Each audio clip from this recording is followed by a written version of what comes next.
Hello everyone, I am Piyush Kumar Paras from Informatica GCS support team. I am here to talk about file import in E360. So agenda for today's video is a simple file import in E360, the prerequisites required for file import, configurations overview, and we will see a quick demo. And the demo will be without using the workflow. So file import was needed because we need to import multiple records at a time.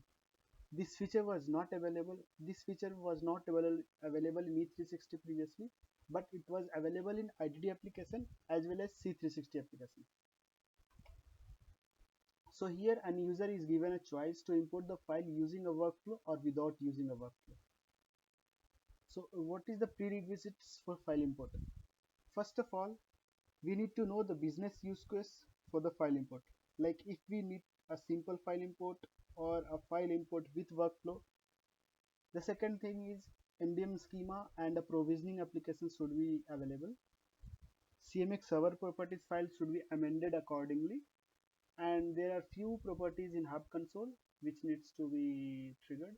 And in provisioning application, there are few triggers we need to design. We will talk about this in the further slides. So what are the configurations needed? So in CMX server properties file, there are two property which is required. The first is CMX file.allowed file extensions. You have to mention the file extensions accordingly which you are going to use, and E360 view should be enabled. In Hub console, we need to give a file import role which is under the business entity services. And from the provisioning application, we need to define two triggers, create B and update B, which are must for this file import. So let's see a quick demo on this. So this is the CMX server properties file. So here if you'll see, there are two properties which are needed. I told you CMX file extensions. I have given CSV and XLS which I need. Accordingly you can define for yourself, and the E360 view is enabled. And there are few properties which are optional, file size and concurrent uploads, and the server B import task limit. It is required only for the workflow. Let's go to this Hub console. So this is the Hub console. Here in the secure resource manager, here you will find a business needed services. Inside this file import is there. You need to make secure. Initially you will need to mark it as uncheck it and check it to see that this property here. And once you provide a secure, then you need to provide, let's suppose I have data steward role. Here you need to give file import role to this, file import privileges to this role, and after this you need to validate the ORS. And then let's go to the provisioning tool. So this is the provisioning tool. You need to go to task, triggers. Under default approval, there are two events which are necessary: update B and create B. I have created already, and the roles whichever you want. So I have given a star so that all the users and roles can access it, and as well as business entity. If you need a particular business entity, you can create here. So I have given update B and create B. And after that, we will go to the IDD application, BDD application. So here, when we log in, we will see tab new file import. So here you need to browse the file and then select the file. But before that, I want to show you the file which I am going to import. So here I am going to import these files. I am going to update this file. Okay, so let's see in the Hub console. In the database, I have a record parent record with row ID object 6001.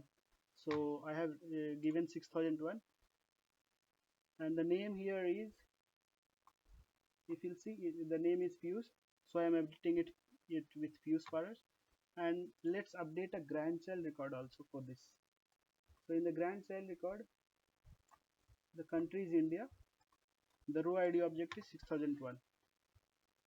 So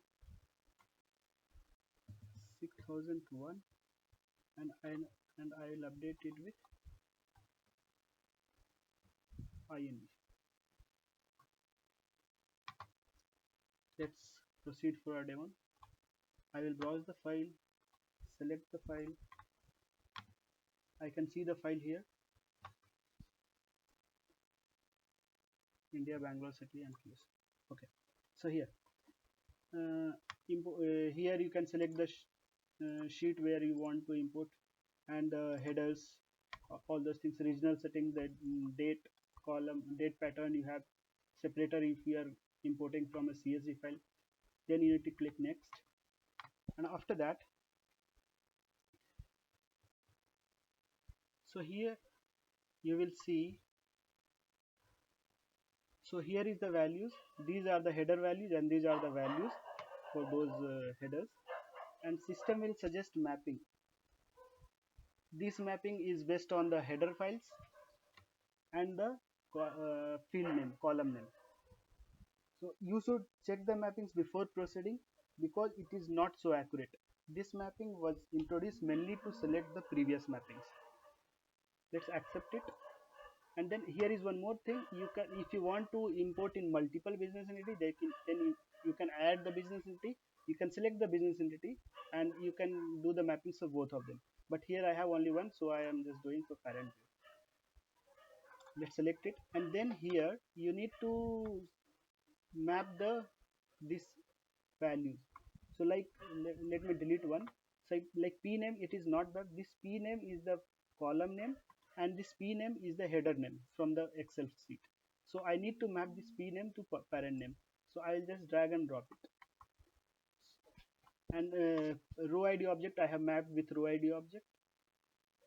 Here is one more thing you have, like if you want to import multiple childs for one parent, then you just have to add it, and for child 2 you need to map those fields.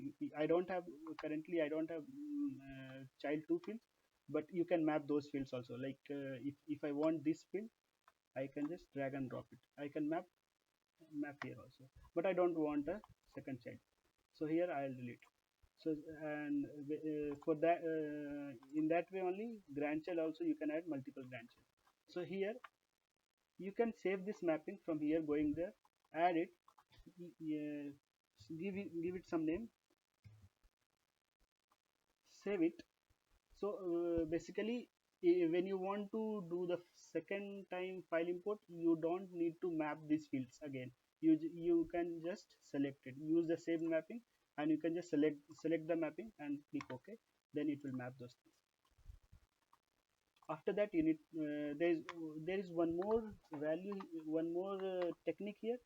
So you need to, you can give a, like I have a parent age. I am not passing parent age here, if you'll see for these records. So I can do one thing, I can pass a default value from here. Default value I am passing 20 or 25, let's say 25. So 25 is the default value. Select next. So here you can see a preview error. This preview error is because I am trying to pass a varchar value into an integer value. So if you see this bulk import, age is a integer value, but I am passing a numerical letter. That's why it is giving a preview error. And also you can see the preview of this record, like John I am passing date of birth, then child, what is the value in grandchild. In this way you can see the preview also. So you can see this the default value is here. I think we passed 25, right? No, so 20 only. Let's import it. So when you click on import, a job will start running. It will go to my jobs, and here a job will start running. Here you will see one error because of that preview error which we saw earlier. So that record didn't get inserted.